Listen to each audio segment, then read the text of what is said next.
to it. So I'm excited for this weekend. I really love listening to our planet, and this weekend is the summer solstice. It's the longest day of the year. And one of the benefits of living a little bit further north is that we get so many hours of sunshine. Sunshine right now is about from 5:30 till about 10 o'clock at night till sunset happens. So at the solstice, we're at the point where we get the most hours of this sun. And so I wanted to reflect a little bit on how this light can be reflected in our body. So this is your challenge, your time for you to begin to think about how you can step into your light. You know, we go through these times of darkness just like the planet does. Things get cool and everything goes through a cycle. And these cycles, just like the planet, can happen within our lives as well. And so many times people think, how can I step into my light? I have so much pain going on in my body. And this is the way that we're taught to believe, that when we have pain, often we think about we're broken. And when we're broken, we go into a very negative mindset, and we can sometimes even go into a downward spiral. And this is seen very often with people that have anxiety and depression because they failed at something once, or because they got really down and low within their life. They think that's the way that it always needs to be. So they kind of live and they dwell there in the darkness. But I want you to know, and I want you to be reminded that the light is always there, and the light right now is coming at you stronger than ever before. So the question is can you see that somehow in your life? You know, there's a quote by Leonard Cohen, who many Canadians know very well. And his quote goes, "There's a crack in everything, and that's how the light gets in."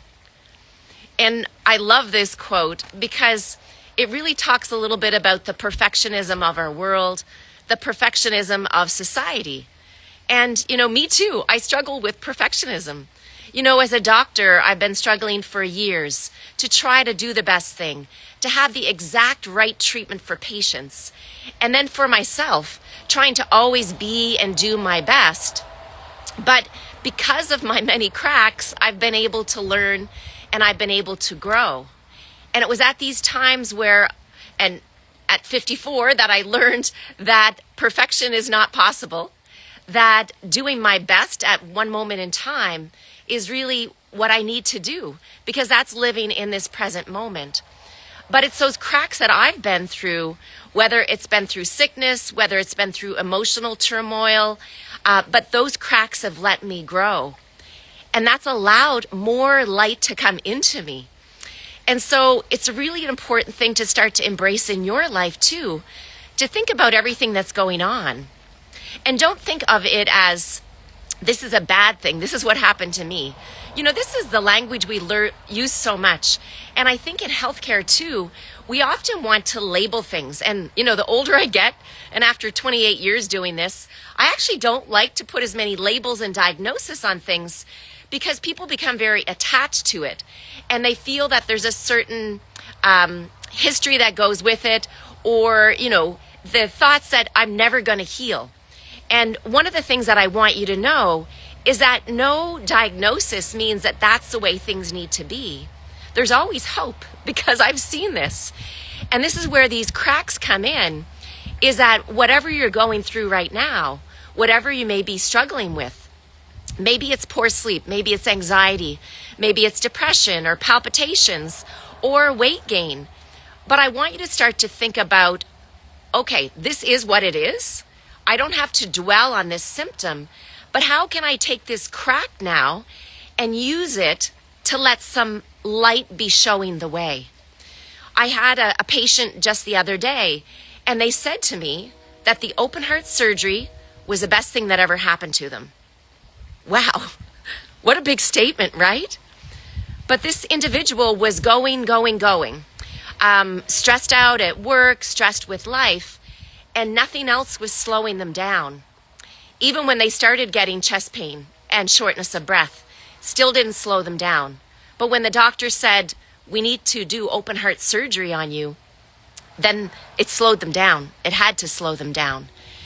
And the individual said, wow, I would have never taken the time out for me if that hadn't happened. So she was able to see the light in terms of this situation and turn it into something more, to turn it into a period of growth in her life.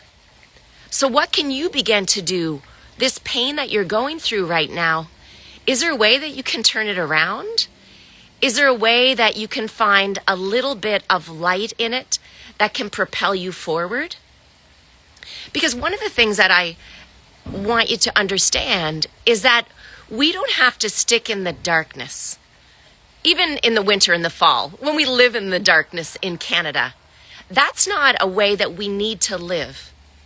Believe it or not, it is a choice that we make to live in the darkness. Now, for some of you, you might be thinking, well, all of these things happen to me. How can I not live in the darkness? How can I not live in my pain? But this is a choice. We have many choices that we have in life. You know, we can choose to live in the past, or we can say, I'm going to live in the present, and I'm now going to choose to be the creator of my future. So what does it mean if you're the creator of your future? What does it mean if on Saturday, when we go through the solstice this weekend, when you remember what Dr. Keenan said about stepping into the light, what if you actually said in your life that I can choose the next step, that I don't need to be tied to anything that's happened in my past, but I can use what's happened in me to allow the light to come in? How could your life be different then? For me, as I've been on this journey, I've used this again and again, things that have happened to me, to say, how can I grow through this opportunity? How can I grow through this experience? And you know what gets me moving forward every single day is simply hope. Because if you truly believe, and if you focus on the belief that there is hope, then this is what's going to grow in your life. Because where focus goes, energy flows. So if you focus on belief, then you're going to have the belief, and that's going to become your reality. If you focus on your past, and this is where you put your energy, on your past and on your sickness, or maybe trying to dive deep and think about all of the little things, or getting this super fine diagnosis, but you're ignoring what you can do in the present moment, then you're going to get more of your past. You know, our brain is a very intelligent organ, and it's connected to this greater sense of consciousness or well-being. And we know through quantum physics, we know through thought, that where we put our focus is what's going to grow. That's what's going to happen in our life. They say the grass is greener where you water it. Right now, our grass is getting really green. So what's getting really green? What are you watering in your life right now? So as you go into the solstice, I want you to think on these things. I want you to think on just a few. Is there a way you can turn your wounds into your wisdom? Is there a way that you can turn those cracks in your life into self-compassion and into self-care? And is there a way that you can take the pain that you've been through and turn that more into the purpose that you have, that's going to propel you more into this absolutely beautiful future, which is ahead of you, that can only be imagined right now, which can be better than anything if you will allow yourself to believe that it is possible, because it is. So think about this right now. Where in your life may you be having a crack? And what might this light be trying to tell you? So I wish you an amazing summer solstice this weekend. I wish that you get out in the sunlight, that you let it energize and light your body. This is what Mother Nature is bringing to us.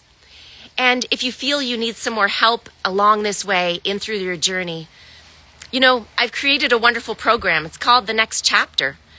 And on Tuesdays, we get together, women in a circle. We do it Zoom, and we'll soon be doing it more in live. Because connection is also part of how we grow. We connect when we have the energy of others that are around us. We're not meant to be alone in this world. We are connected to everything. We are connected to Mother Earth. We are connected to our brothers and sisters. And together, this is how you are going to grow. And this is how you can begin your healing journey. Don't think you have to do it on your own. So have a wonderful summer solstice, everybody. And take care, and I'll see you next time. Bye for now.